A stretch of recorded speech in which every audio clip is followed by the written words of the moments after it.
Atong tukion ang sugilanon sa usa ka gamayng batang lalaki sa Bulgaria. Kini ang sugilanon ni Goji nga nagauluhan, ang Dios dili masayop.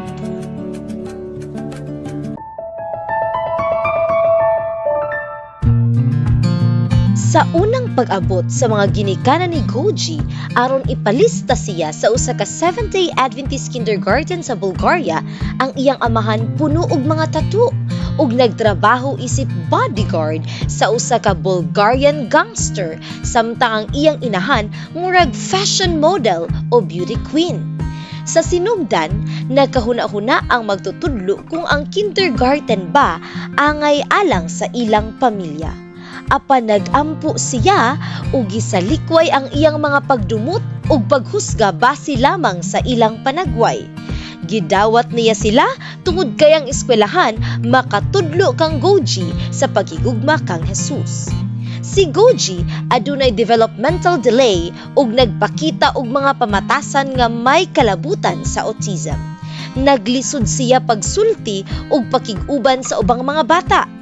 Busa ang magtutudlo kanunay nga nagampo alang kaniya ug mapailubon nga nagtabang kaniya sa pagpalambo sa iyang pagsulti og social skills. Ang iyang inahan nahimong aktibong musuporta kang Goji ug sa kindergarten ug sa kadugayan nahimo silang suod nga managhigala sa magtutudlo. Usa ka dakong kausaban nahitabo sa dihang nasakit si Goji ug nagpabilin sa balay.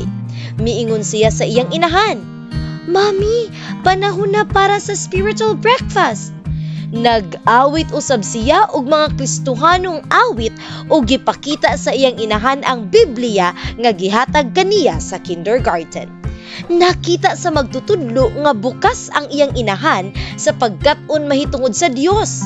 Busa nagsugod siya sa paghatag kaniya og Bible studies. Ang maayong impluwensya sa kindergarten nakahatag og dakong kausaban sa pamilya. Gisugdan sa mga ginikanan ni Goji ang mas himsog nga pamaagi ug pagpuyo, lakip na ang paghunong sa pagkaon og karne. Sa ulahi, gibiyaan sa iyang amahan ang iyang trabaho isip bodyguard ug miskwela aron mahimong physical education teacher. Sa ulahi, mibalhin ang pamilya sa laing lungsod apan nagpadayon gihapon ang komunikasyon tali sa magtutudlo ug sa inahan ni Goji. Karon si Goji naa na sa grade 4 ug usa ka straight A student. Gitinguha sa iyang inahan nga mabautismuhan ug plano usab nila sa amahan ni Goji nga ipakasal ang ilang relasyon sa hustong paagi sa dili pa sila magpabautismo.